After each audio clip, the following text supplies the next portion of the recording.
Hi listeners, and welcome back to another episode of the Eerie Enigma Paranormal Podcast. I'm your host Ben, and tonight's episode is one that feels especially personal to me. As many of you know, I've spent years researching my family's history, tracing the roots, the stories, the names that time nearly forgot, and during that journey I stumbled across something remarkable. An ancestor of mine who was accused of being a witch. A woman whose name was whispered, not written. A woman whose power and persecution became a hidden thread in my bloodline.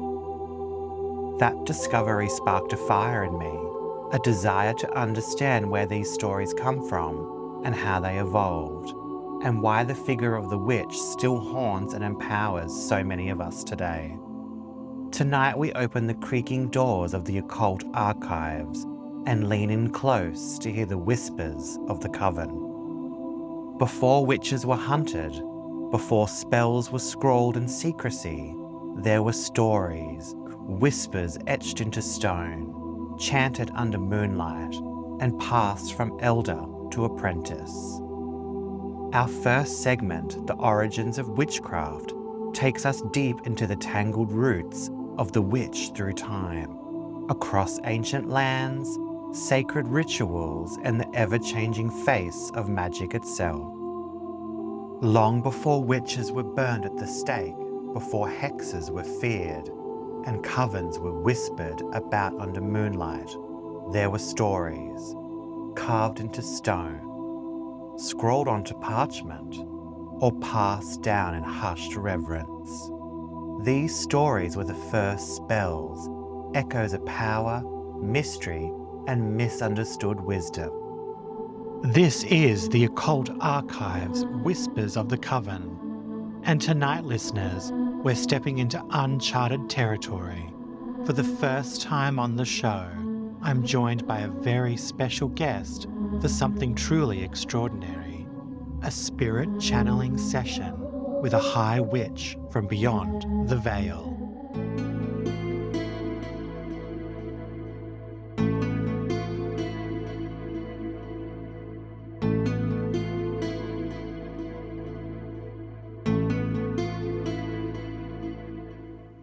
In ancient Mesopotamia, clay tablets speak of sorcerers who could call on spirits to curse or heal. In Egypt, priests and priestesses wielded rituals and amulets not as superstition, but as sacred science. The Greeks had oracles who danced with the divine, while Roman laws etched the fear of magic into stone. Witchcraft wasn't evil, it was elemental, it was power, and power often comes at a cost.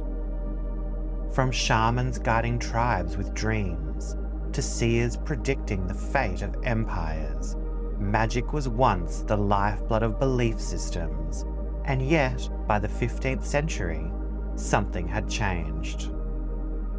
The Malleus Maleficarum, Latin for the Hammer of Witches, published in 1487. This chilling manual wasn't just a book, it was a weapon. Its author Heinrich Kramer was a zealous inquisitor obsessed with rooting out witchcraft. But what he created went far beyond theology or doctrine. It became the playbook for centuries of persecution. The text portrayed witches, particularly women, as seducers of men, enemies of God and agents of the devil. It declared that women were more susceptible to demonic temptation due to their supposed weakness, sexuality, and natural inclination towards sin. It was misogyny, cloaked in religious authority. Midwives, herbalists, widows, and women who lived outside of the expectations of the church were now considered dangerous. Healing hands became suspect. Independence became a mark of guilt. The malice outlined how to identify, interrogate, and torture alleged witches. encouraging brutal methods to force confessions. It argued that to show mercy to a witch was to commit heresy, and tragically it worked. Its pages were cited in courtrooms. Its teachings were echoed by judges and clergy. Its fear spread like wildfire. For over 200 years, this book helped justify the deaths of tens of thousands. It didn't just accuse, it legitimized cruelty in the name of righteousness. It turned fear into dogma and women into scapegoats. And yet, many of the women it targeted weren't criminals. They were caretakers, knowledge keepers, and survivors. And they became martyrs to a war waged not against evil, but autonomy. The Malleus Maleficarum didn't just accuse, it instructed. It offered a chilling step-by-step guide on how to identify, interrogate, and ultimately break those suspected of witchcraft. It advised that suspicion alone, often born from gossip, envy, or a mere glance, was enough to justify arrest. Once accused, the so-called witch was stripped of her rights, her refusal to confess considered evidence of guilt, her silence proof of practicing with the devil. Kramer insisted that torture was not only acceptable, but necessary, because witches, he claimed, were aided by demonic forces that protected them from pain and compelled them to lie. So the solution? Increase the pain until they broke. Methods included the strappado, where the accused was suspended by the wrists and violently dropped, dislocating the shoulders. The thumbscrew crushed fingers and nerves. The rack stretched the body beyond its natural limits. And sleep deprivation, sometimes lasting days, was used to wear down the mind, pushing the accused into delirium. And if a woman confessed under torture, her confession stood. If it didn't, she was tortured again. There was no way out, no innocence to prove. The process was designed not for justice, but for punishment. The very tools used claimed to seek truth, but they instead built a system where survival was merely impossible. And once a confession was extracted, under agony, terror, or hopelessness, the punishment followed. Public shaming, imprisonment, and all too often, execution.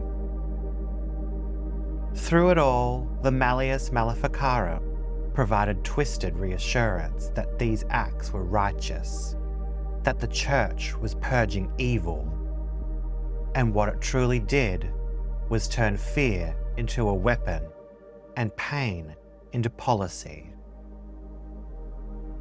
The Malleus Maleficarum didn't sit idle on dusty monastery shelves. It spread quickly, reprinted dozens of times across Europe. Its poisonous ideology infected minds from pulpits to the courtrooms. What began as a doctrine soon became law, and what followed was a blood-soaked chapter in human history. The European witch hunts, from the windswept moors of Pendle to the shadowed courtrooms of Salem. The witch hunts were not random outbreaks of superstition. They were orchestrated, deliberate, fueled by fear. Yes, but also by ambition, by control, by the tightening grip of church and crown in an uncertain world. In England, the Pendle witches 12 souls accused in 1612 found themselves entangled in a storm of local conflict. It wasn't just about spells or Satan. It was about land, about rivalry, about poverty. The accused were poor, outspoken, and most damning of all, women who didn't quite fit.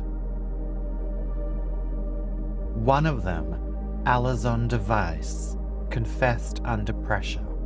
Her words sealed the fate of her family. They were imprisoned in Lancaster Castle, left to rot in damp, airless cells. Most never stood a chance. In Scotland, the hysteria, even more widespread, between 1563 and 1736, an estimated 4,000 to 6,000 people, mostly women, were accused of witchcraft. The Kirk, Scotland's religious authority, demanded purity, piety, obedience, and anyone who defied that mould through their herbal medicine, midwifery, or simply living alone became a target. Women were strip-searched for the devil's mark, then tortured, sometimes by sleep deprivation, sometimes by brutal punishment. Confessions were extracted, trials were held, and the executions came swiftly. Burnings were public spectacles, acts of terror disguised as salvation. And then there's Salem, Massachusetts, 1692. A village already tense with religious paranoia, harsh winters, and social friction, when a young group of girls began convulsing and crying out, blaming local women for their torment. The Puritan leadership didn't hesitate. They believed them, and worse, they encouraged it. In just 1 year, more than 200 people were accused, 19 were hanged. One, Giles Corey, was pressed to death with stones for refusing to enter a plea. His last words, "More weight." Children accused their neighbours, friends turned on each other. Spectral evidence, claims of invisible spirits tormenting the living, was accepted in court. Logic was abandoned, justice was silenced. This wasn't just hysteria, it was theatre, it was manipulation, and it was deadly. But beyond the gallows and the flames, there were faces, mothers, daughters, healers, outsiders. Lives ended not because of what they did, but because of what they represented. Power, independence, resistance, and mystery. This wasn't just a fear of witches, it was a fear of women, of the unknown, of power that could not be controlled, defined, or dominated. The witch hunts didn't just take lives, they erased voices. But if you listen closely through the smoke and silence, their stories still linger. While Europe was lighting pyres and sharpening stakes, other parts of the world held a very different view of magic. In many cultures, what the West called witchcraft wasn't feared. It was respected, honoured, and woven into daily life as a sacred tradition, rather than a threat. In Africa, traditional healers, often called root doctors, were seen as spiritual bridges, mediators between the living and the ancestral realms. Using plants, bones, chants, and rituals, they offered healing, protection, and insight. Far from outcasts, they were, and still are, vital members of their communities. Across the continent, beliefs around witchcraft varied. In some places, harmful magic or dark forces were acknowledged, yes, but they existed alongside healing magic, guidance, and ancestor worship. The spirit world was complex, and practitioners walked its boundaries with purpose, not paranoia. In Asia, magic took yet another form. In China, Taoist sorcery combined philosophy, cosmology, and ritual. Spells were inscribed on yellow talismans. Incense burned to guide spirits. And geomancy, known as feng shui, aligned homes with cosmic flow. In Japan, the Omjuji court appointed mystics trained in yin-yang philosophy, and spirit-banishing rites were highly respected. Their power wasn't hidden in the shadows. It was studied, institutionalized, and revered. And among the indigenous cultures of the Americas, special practice was inseparable from daily life. Shamans, medicine men and women, and dreamwalkers weren't feared, they were protectors of the tribe. Through song, smoke, vision quests, and ancestral rites, they maintained harmony between the physical and spiritual worlds. Their practices were rooted in balance between human and nature, seen and unseen. Power wasn't something to be punished, it was something to be earned. Where the West saw heresy, the rest of the world saw harmony. The sacred was not feared, it was embraced. And those who held that secret knowledge were often leaders, not outcasts. When we speak of witchcraft today, our minds might conjure images of spell books, bubbling cauldrons, or shadowed figures under a full moon. But long before the word witch ever existed, there was something else. Something older. Something more primal. Across the great civilizations of the ancient world, what we now call magic was not condemned. It was celebrated. In Mesopotamia, over 4,000 years ago, magic and ritual were part of statecraft. Cuneiform tablets recorded incantations and rites designed to drive out demons, bless harvests, or protect a household from harm. These weren't considered fringe beliefs. These were essential, woven into daily life like a thread into cloth. In ancient Egypt, Heka was believed to be the sustaining force of the universe itself. It wasn't a tool of rebellion, but a sacred rite. Pharaohs wielded it, priests mastered it, and citizens called upon through amulets, spells, and rituals. Heka was life-giving, bridging the seen and the unseen, the living and the dead. The Greeks turned to oracles and mystics. The Pythia of Delphi, seated over sacred vapors, spoke with the voice of Apollo. Her words shaped the fates of kings. And in Rome, while the law punished harmful magic, Maleficarum, it still welcomed household rituals and honoured the laws, the spirits of the home and ancestry. There was reverence, and yes, there was fear, but the fear wasn't rooted in evil, it was rooted in awe. And even earlier still, in tribal societies across the globe, magic wasn't a separate practice, it was the heart of life itself.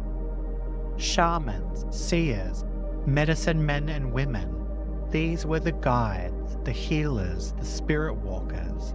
They interpreted dreams, healed sickness, called upon the elements, and listened to the whispers in the wind. They used plants to cure and to commune, and they held the stories of the people, the myths, the knowledge, the power. These spiritual figures didn't just speak of the divine, they spoke with it. They were the bridge between the human world and the unseen realms. Magic wasn't feared, it wasn't questioned, it was respected. And most importantly, it wasn't separate from religion. It was religion. It was spiritual technology, passed from elder to apprentice, from ancestor to descendant. It shaped cultures. It built cosmologies.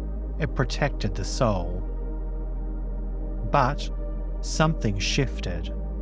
As empires rose and monolithic religions began to dominate, the old gods were banished, and with them, the people who called on their names. What was once sacred began to be labelled superstition, or worse, heresy. Rituals become crimes. Midwives became witches. The wise woman became a threat. The institutions of power, churches, monarchies, inquisitions began to recast spiritual authority as something dangerous if it didn't come from them. Magic hadn't disappeared. It had all been rebranded, silenced, feared. Power once revered in the hands of women, healers and outsiders now had to be controlled. And so a new word emerged, a word heavy with accusation and dread. Witch. So when we talk about the origins of witchcraft, we're not just talking about broomsticks or bubbling pots. We're talking about something much deeper. We're talking about the roots of human spirituality, of connection, of power passed through the generations, of people who dared to understand the unseen, to live by it, and to honour it. Though history tried to erase them, burn them, banish them, silence them, their echoes still remain, whispered in ritual, carved into stone, passed through blood. And if you listen closely, they're still speaking.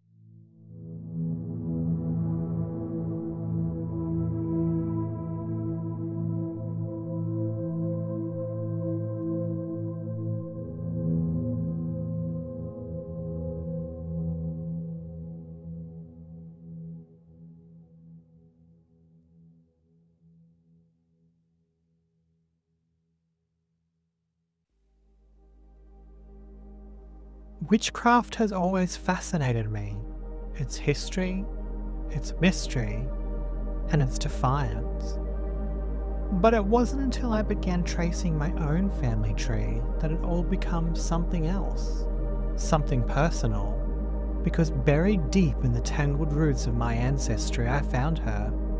Her name was Margaret Selby, born in 1568. In Newcastle upon Tyne, Northumberland. To some, she was a wealthy woman, a landowner, the wife of a knight, but to many, she becomes something far more shadowed and far more feared. Margaret Selby came from power. Her father, William John Selby, was a well-known moneylender in Newcastle. Her mother, Elizabeth Fenwick, belonged to another of the North's noble families. Together the Selbys and the Fenwicks held land, wealth and reputation, foundations of influence in 16th century England. Margaret married Sir William Fenwick of Wallington, who served as High Sheriff of Northumberland and came from a long line of knighthood. Through their marriage, Margaret brought her with the estate of Meldon, nestled in the Wansbeck Valley, a place wrapped in mist and myth.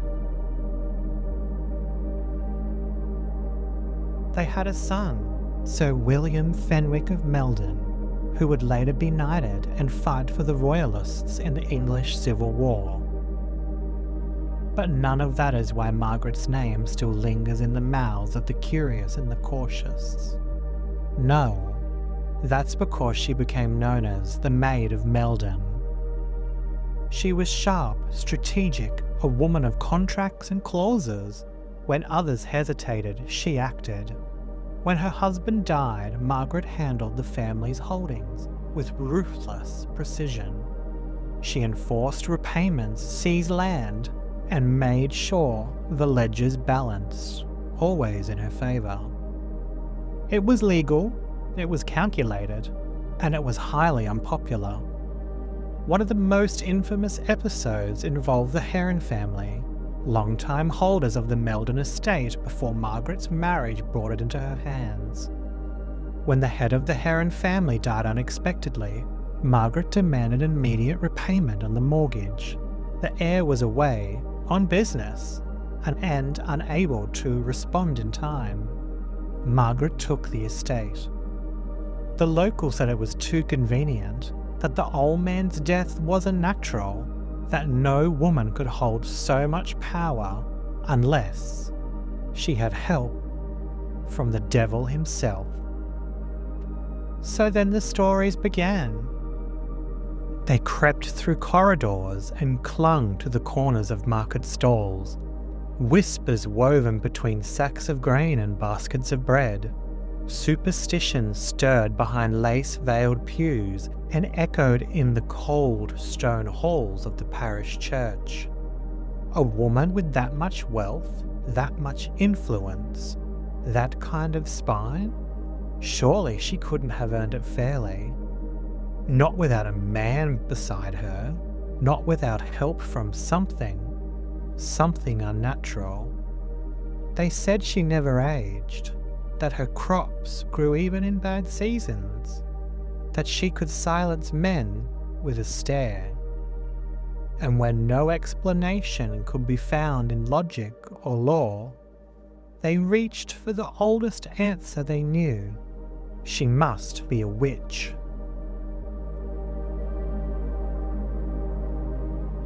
When Margaret died in 1631, her body was laid to rest. But her spirit, they say it never stopped wandering. Her ghost was seen on Meldon Bridge, sometimes as a black dog, sometimes as a woman in white. At night, strange lights flickered over the Wansbeck River, dancing between the beaches. Some claim she travelled underground by a hidden coach road, moving between her estates like a phantom empress of stone and shadow. She was often seen at the side of Newminster Abbey, sitting solemnly on a stone coffin, what the locals would later call the trough of the Maid of Meldon. Water from the trough was collected to treat warts and strange ailments, as if, even in death, she held some kind of power. They said she haunted the places where she hid her treasure. Bullhide bags of gold buried in wells, behind schoolhouse ceilings, tucked beneath flagstones. In one tale, a man followed her ghost to a dry well and discovered the treasure, but broke the spell by shouting in excitement. The treasure vanished, and so did Margaret. And in the strangest of stories, someone tried to impersonate her ghost by dressing in white and sitting on the bridge. But when a real figure appeared beside him, she whispered, "You've come to terrify, and I've come to terrify. Let's both terrify together," then vanish into the mist. I've often wondered, why did she haunt them? Was it guilt? Restlessness? Or was it the townspeople who never let her rest? Because when I look at her story, not through the eyes of folklore, but through the lens of history, I see something else. I see a woman who played the game the way men did and won. She bought low and sold high. She withheld mercy in courtrooms, not covens. Her reputation was rooted not in curses or cauldrons, but in contracts. She used the systems available to her, and that, perhaps, more than anything, was the real threat. In a time when women were meant to be equal, obedient, and ornamental, Margaret Selby was calculating, vocal, and unyielding. They couldn't hang her, they couldn't burn her, so they buried her in stories instead. They called her a witch because it was easier than calling her powerful.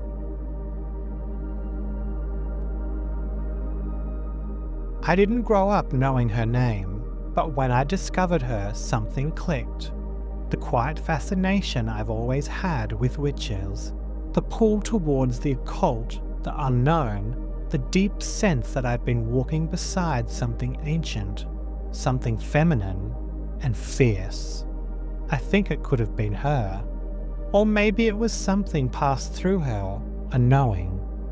Because every time I step into an old building and feel the air shift, every time I light a candle and whisper a name, every time I find myself drawn to power that doesn't ask for permission, I feel her, not as a ghost, but as an ancestor, a presence, a thread woven into the tapestry of who I am. We inherit more than eye colour and last names. Sometimes we inherit stories, energy, memory. Margaret Selby lived 4 centuries ago, but in me, in the way I see the world, question it and move through its mysteries, she still speaks. And though they may have called her a witch, I call her blood. Listeners, I'll be right back after this short break with a special surprise guest, so stay tuned.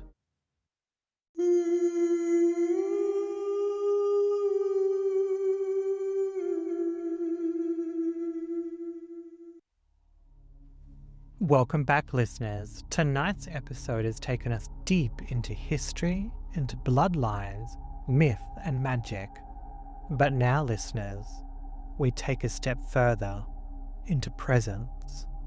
Joining me this evening is someone many of you know and love, a dear friend, a fellow witch, and someone whose connection to the unseen has been a guiding light on my own path. Nicky is a necromancer, psychic medium, and haunted realms consultant, and her work with spirit is both powerful and profoundly moving. Nicky M from Crossroads with Spirit, welcome back to the show. As always, it's a privilege to have you here. Thank you so much, Ben. It is always a privilege to be connecting like we always do. Now, if you're a regular listener, you'll know Nicky from previous episodes where she shared her insights on haunted locations, ancestral energy, insights into the dream realm, and her incredible ability to walk between worlds. But tonight, listeners, Nicky is gifting us something truly special, something we haven't done on the show before. Tonight we're inviting you, wherever you are, to witness a moment of spiritual connection, a window into the beyond. Nicky is going to use her gifts to channel a high priestess from beyond the veil. Not from a book, listeners, and not from a script, but from the spirit world itself. Channeling is one of the oldest forms of spirit communication. It requires stillness, surrender, and an openness to receive. Mediums like Nicky just don't speak to spirits. They listen. They feel their presence. Let them speak through impressions, emotions, and sometimes words. It's not about theatrics. It's about trust. Holding space for something sacred to move through. Sometimes the spirits speak clearly, sometimes only in fragments. But when they do come through, listeners, they often have something we need to hear. So wherever you are listening, maybe light a candle, take a deep breath, and just open yourself to this moment. Because we are not alone. And tonight, the veil between worlds is thinner than ever. Nicky, when you're ready, the space is yours. Listeners, as Nicky begins, she'll allow her body and spirit to shift into alignment with the energies that draw near. Her voice may change, Her breathing may slow, and the atmosphere may feel different, thicker, quieter, charged. She works not by forcing the message, but by inviting it, by becoming a vessel through which spirit can speak. What comes through may be a name, a memory, a feeling, or a message meant for someone listening right now. This is sacred work, unscripted, unfiltered, and often unexpected. To guide the energy and tension of this channeling session, I'll begin by asking Nicky a series of questions, directed to the presence she's channeling tonight, known to us only as the High Witch. Nicky, over to you. Thank you, Ben.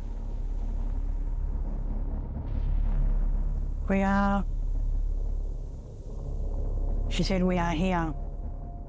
We are ready to talk. We are quite fascinated with this. Well, this was not in our world and in our time. And we are happy. We are delighted because we feel that it is time.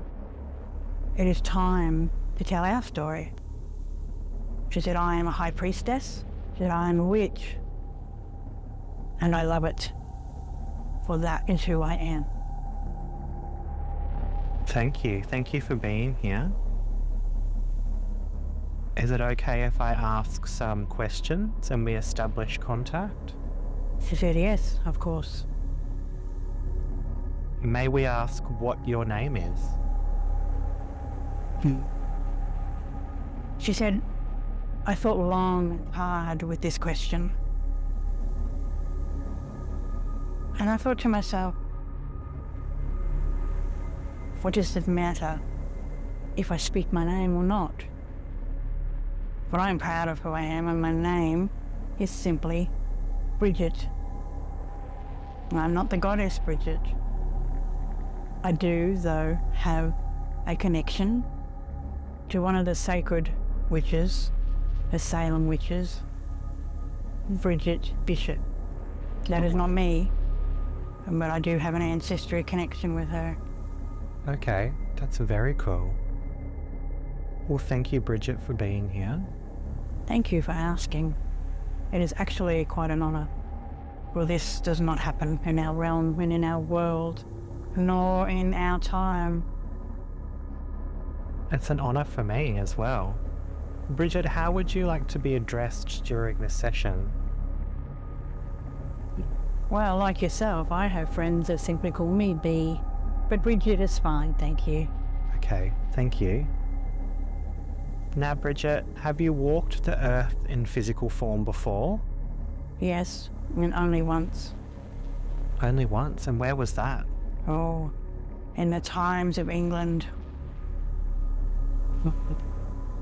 In the times, even well and truly before all that, of King Arthur and Avalon and Merlin, well and truly before that.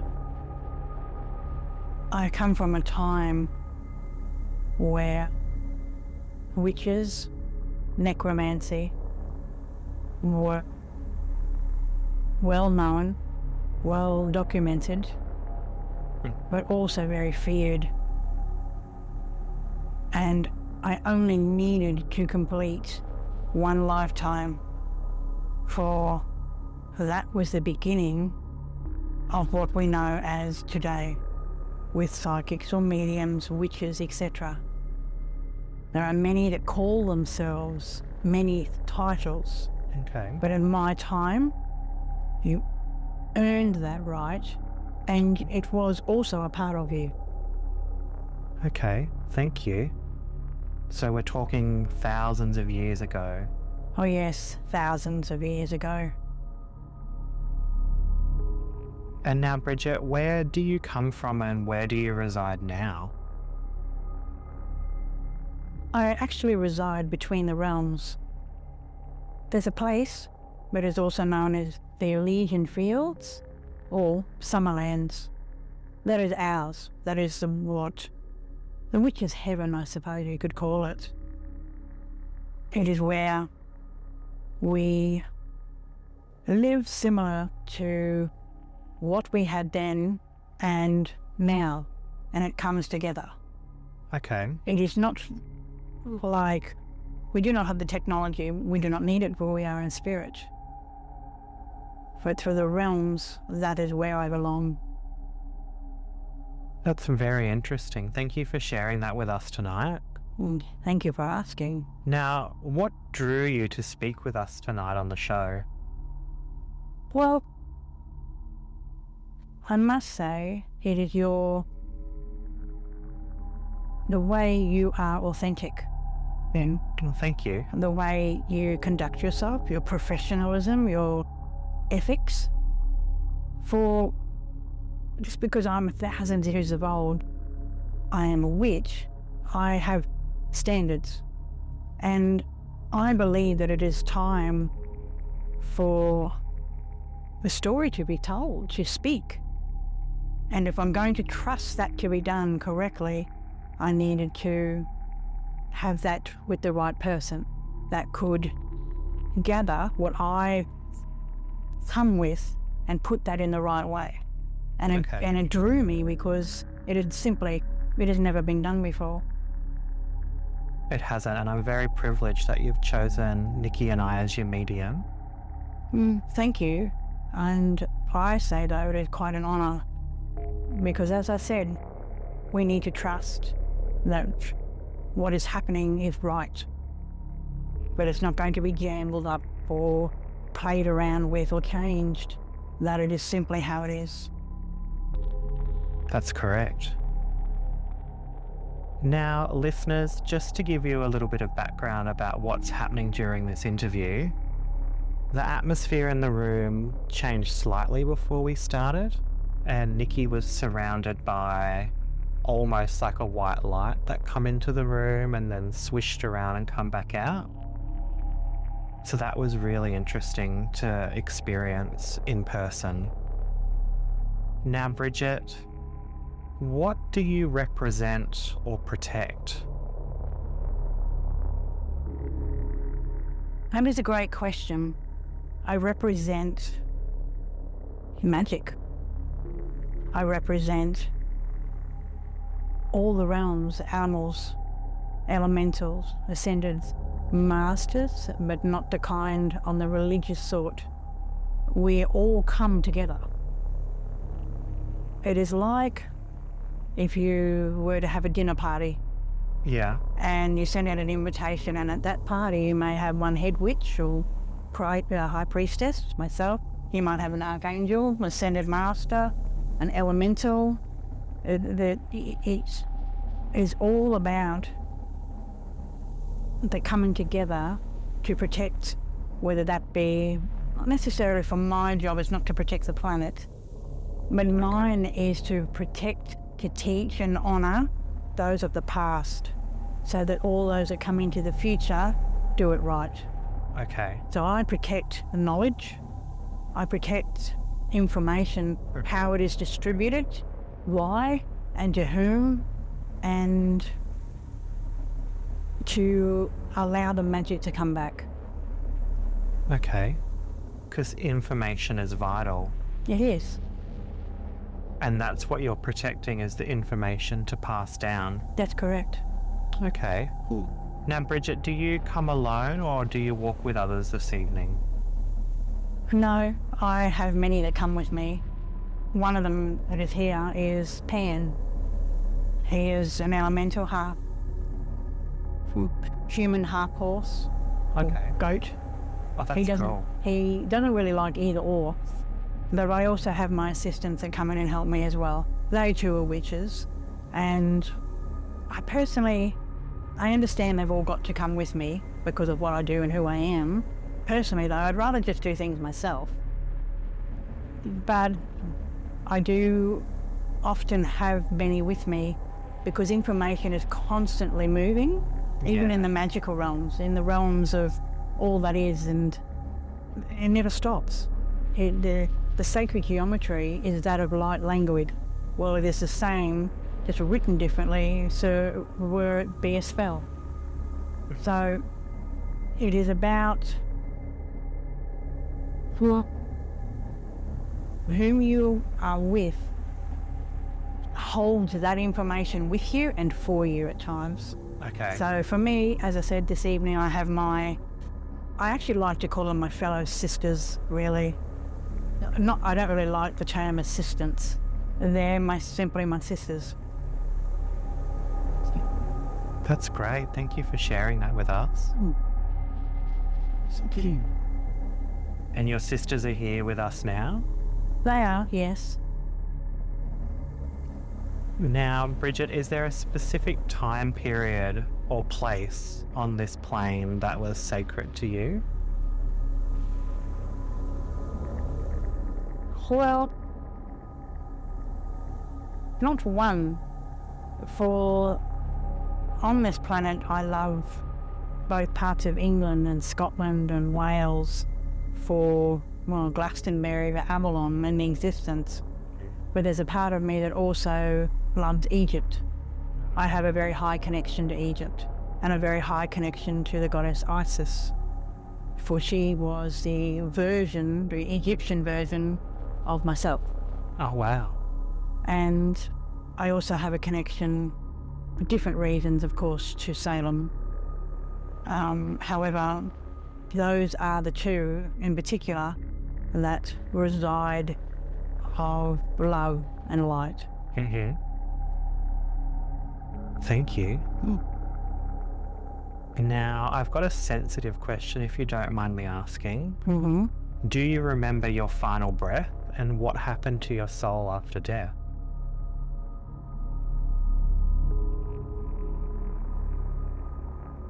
I do, actually. If you're comfortable to share that with us? Yes, it's just more of an emotion. Because of all those that I had to leave behind. It was more to do with that. Then what happened to my soul is the most beautiful, magical moment. It just simply went back to where I came from. And for me, it is the realms within magic. It is across, I suppose you could call it, not necessarily a temple like that in Egypt or Atlantis. Okay. But for me, it's like that of Avalon. Yep. Avalon is it is beautiful. It is like they talk about when they mention Shambhala. Well, that is similar to that. If you will, there is a movie called The Mummy, and I believe it is the third one, where they take him to Shambhala, the waters, to heal. Yeah. Well, there is a Shambhala in the existence and spirit, and that is where I went, where I reside and where I go to, where I basically live. It is like nature. It is what I remember and what I love. I have recreated that there. That's so very cool. It is. Now, Bridget, is bloodline power real? Can magic be inherited through ancestry? It very much is real. Now, there has been a lot of movies and shows and etc. When you see them in these shows and they cut their hand like that and they do this and squeeze it and the blood comes out and things happen, the blood of a witch is the most powerful, universal ingredient that you can ever use. And bloodline and ancestry and magic all comes together. It is very much, very, very much connected. It is very much in your bloodline. And then yet you may get 4 to 5 generations of nothing, and then the next 3 generations, it's everywhere. Oh, wow. Oh, yes. The generational magic is different. It is unknown. It is not like it's definite, this one missed, this one missed, this one. As I said, it can come 5 generations, 9 generations in a row, and then for the next 12, absolutely nothing. And then boom, somebody is born to bring back the magic. Oh, right. It is very I don't really like the word unstable, but ancestry of when things will come are very like this. It is very unknown. Like random? Because it depends on the soul. Right. And that soul is the one when they come down or when they are born in existence to what they bring with them. Right. Okay. Now, in saying that, I definitely feel it in my bloodline. Are you connected in any way to my ancestry or to Nicky's? Yes, I'm actually connected to both of you. Oh, wow. Being as back far as I come from, you have both had many lifetimes in England, Scotland, Wales. You have had many connections. You have in Egypt. You haven't had many lifetimes in Egypt, but you have had a very powerful lifetime in Egypt, both of you. Now, how that started was in the beginning of time with myself and others. So even though it's a roundabout kind of answer, yes, I do. However, though, I'm not connected to just because someone may rock up in your life and say, oh, I'm a witch for 10 years, or I'm a kitchen witch, or I'm a hedge witch. Like this one is a hedge witch, and that's Nicky. She's a hedge witch because she goes between the realms. Right. That is where the veil is in existence, and that is like yourself. Mm-hmm. There's a difference. You can have a garden witch, you can have an ocean witch. Well, just because somebody calls themselves that is a calling, and it must start from somewhere. It is not a phase that one goes through. No, that's right. It is the existence of their own light from however long ago. And that stepped into that current existence. Because when you are a true witch, it is who you simply are. You cannot fight it. It is who you are. And Nicky's a witch, and you are. I definitely agree. It's something that you're born with. Yes. And I need to correct your listeners too, sorry. That's for interrupting, I meant. The term, when they use the term warlock, you are a male, yes, but you are a witch. Mm. A warlock in other cultures mean many different things. Yeah. And some things not so good. It is like, what is that name? A Bruja in Mexican. Yeah. That is another name for a witch, all to do with voodoo. But in their cultures and others, warlocks are not liked or spoken about because they do not trust them. Okay. Whereas witch means simply wise one. Wise one. I do like that. Because you are all witches. It doesn't belong to the feminine nor to the masculine. You can be both. And you are simply a wise one, and you are bringing forth the knowledge that you once knew back into the current reality. Oh, I love that. Bridget, what has been forgotten, buried, silenced, or erased that you long for us to remember?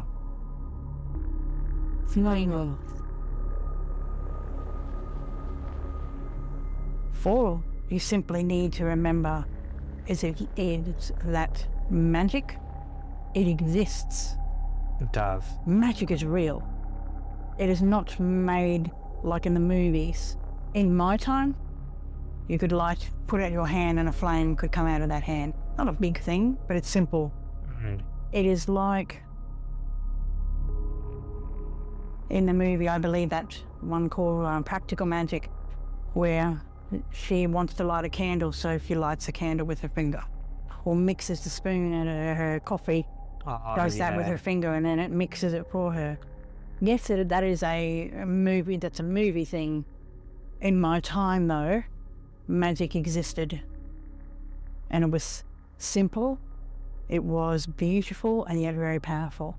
It was mainly used for healing, and yes, for, I don't really like this word, but fortune telling, because that's what people came to us for.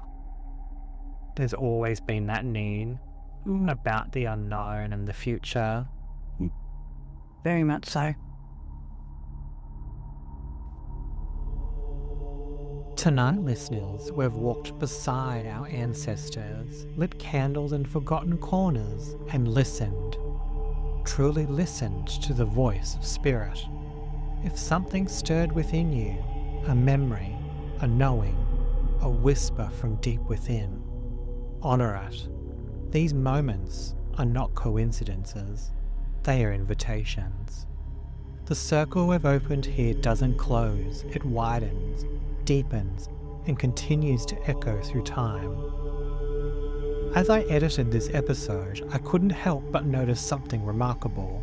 Nicky's voice, usually so familiar to me, shifts in subtle but distinct ways during the channeling. Certain words are pronounced differently with a slight accent that's not her own. Is this the voice of Bridget from beyond the veil? And it wasn't just that. In the raw recording you might catch them as well, responses or whispers that come just before Nicky speaks, as if the energy in the room was answering us before the words left her mouth. The energy was so palpable, so thick with presence, that once the channeling concluded, Nicky and I stayed behind to conduct a short EVP session. We couldn't ignore what we were feeling, we had to keep listening. And that's the thing. This was only the first half of our conversation. There's more to come. So until next time, keep your heart open, your energy grounded, and your spirit curious. The voices that call from beyond aren't finished speaking.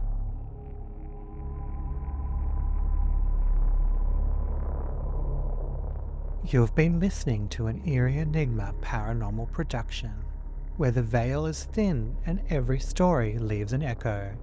Follow me on Facebook, YouTube, and stream all episodes on Spotify or wherever you get your podcasts. Until next time.